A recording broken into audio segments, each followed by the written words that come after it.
Well, hey, today we're talking weddings, and what's with that tradition of fathers giving their daughters away? Well, you better stay tuned to find out, and maybe a modern twist on it.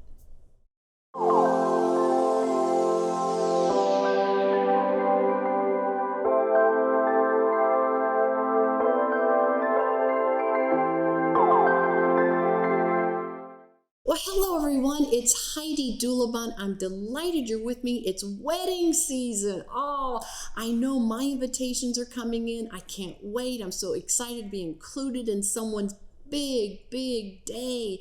Two people getting married. What's not to love? Okay, there's so much to do.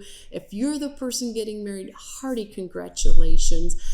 Your head's spinning, right? So much to think about, and now you're thinking about, okay, where do I blend tradition with a modern take, and it's all got to suit my sensibilities and my partner's sensibilities, yet keep our families happy. How am I going to do this? Too many balls in the air, right?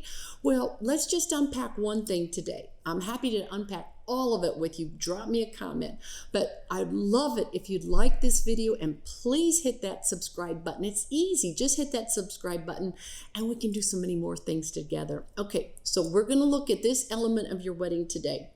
The tradition of fathers giving away their daughters. Okay, this is a tradition.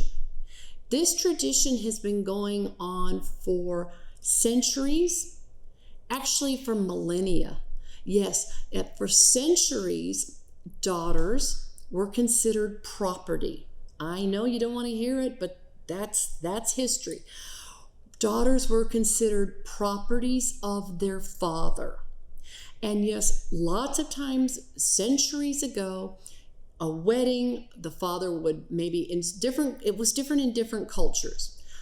Perhaps the father received a dowry in exchange for giving away his bride to a groom to be married.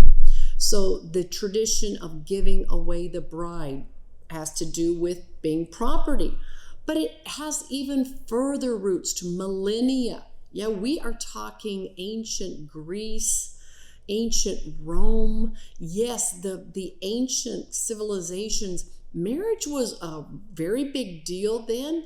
It was really celebrated. There was very specific etiquette, protocol, ceremonies. And it's fascinating if you want to know more. Oh my gosh, I can bring in Greek mythology, and I love that.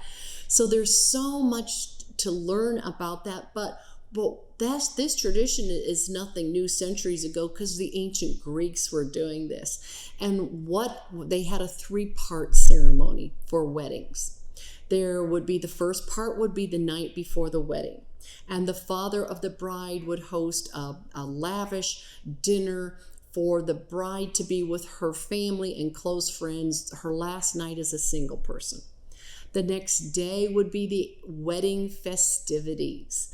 And this was the wedding. There would be sacrifices.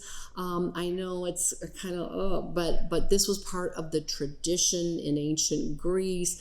Sacrifices to Ares and to Artemis. Yes, Artemis protected you from when you were a young baby girl until you were married. And then from there on, Zeus's wife, Hera, she would take you and protect you from there.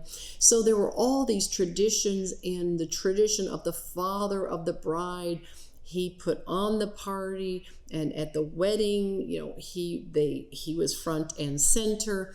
And the act of giving away the bride in ancient Greece has to do with the wedding veil. Okay, what's your wedding veil? Tell me about that. Okay, so in those days, how they gave away the bride, which, stay with me because it's going to make sense for your modern day ceremony. Many brides still have veils, and they come down the aisle with the veil down, right? Well, in ancient Greece, the bride wore a veil. Now, it was not white, it was yellow or orange or red, and that was to scare off evil spirits. Okay, there's that. But the same thing. And this veil signified virginity and purity, and that she was still part of her father's family. and you go through the wedding ceremony, still part of the father's family. And then there would be a lavish banquet after the ceremony, paid for by the father of the bride. Now, these were, again, wealthy families being married. So this is their tradition. And then finally, there would be a procession, a carriage, a chariot rides. Yes, chariots. Chariot ride to the home where the new bride and groom would live. And the groom would take the bride into the house. Some historians think he carried her over the threshold. Tripping was a very bad omen, and there were evil spirits. We had a lot to worry about. But once the groom got the bride across the threshold into the new home, then the veil would be pulled back, because now she was part of his family. They were a new family. So the veil is very significant in ancient Greece, giving that. So modern day, you come down the aisle, and the tradition is the officiant could say, and who gives this bride to be married? And the old tradition is, I do, the father of the bride. Well, it's modern days, right? I mean, it's okay. So if you're a traditionalist and you like that, well, then stick with it.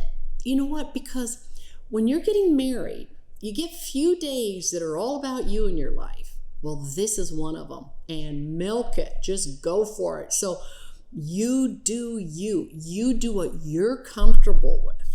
And if you are a traditionalist and you have dreamt of your father walking you down the aisle your entire life, and your father's going to stand there and say, I give this bride away, or her mother and I do, whatever, you go for it. But there are other alternatives to that. You could say, her mother and I do, or her mother and I, the officiant could say something else. You could instruct the officiant to say something like, and do you, so he could say to the family, maybe to both the groom's mother and father and the bride's mother and father, who supports this union, who blesses this union, who is in favor of this union. Any type of wording like that just signifies that, yes, we're all in agreement. Everybody is happy about this new union. And so this is a modern way of looking at this.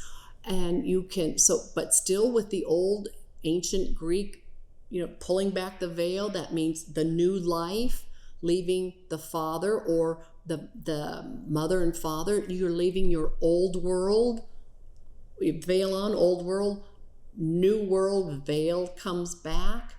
There you are. You now have started a new family. And that was part of the quote unquote giving away. Okay, so you can modernize that any way you want to. Your day, remember, relish it. But say, you think, Heidi, I don't like any part of that. Okay, the Greeks did it, went on for years and years. I get it, dowries, all this stuff. But I don't want any part of it. Today, 2 brides could be married, 2 grooms could be married. It's a whole new day. It's a whole new world. All that matters are 2 people that love each other, want to get married, are getting married. And that's what we celebrate. And you know what etiquette tells us? We do not judge. We just appreciate and celebrate someone with respect. So if you say, my partner and I don't want any part of that, we're just going to skip that whole thing. And actually, we're going to walk down the aisle together. That's fine. That is absolutely fine. You can do that. You can do whatever you want. Say you want your father and your mother or your brother or your best friend or someone else to walk you down the aisle. That's great. And you just want to skip the whole who gives this bride away thing. That's fine. Skip that. You just make it yours. Because just because things are steeped in tradition doesn't mean you always have to keep it going. Things evolve. Etiquette evolves, traditions evolve, and some stay the same. So this is up to you on your very special day to make it yours, traditional or your own way and modern. You do you, and I applaud you for staying true to yourself, because as I said, many traditions have endured. Well, like, why do you wear your wedding rings on the fourth finger, your fourth digit of your left hand? It goes back to ancient Rome. Stay tuned. You'd like to know more? We can do some videos on where do all these wedding traditions come from. I hope this helps. I hope this helps while you're planning your wedding. Drop me a comment. I'm dying to know what you're going to do. This is a whole modern day, so let me know what you're going to do. Thank you, everyone. And as I always say, please be kind. Thank you.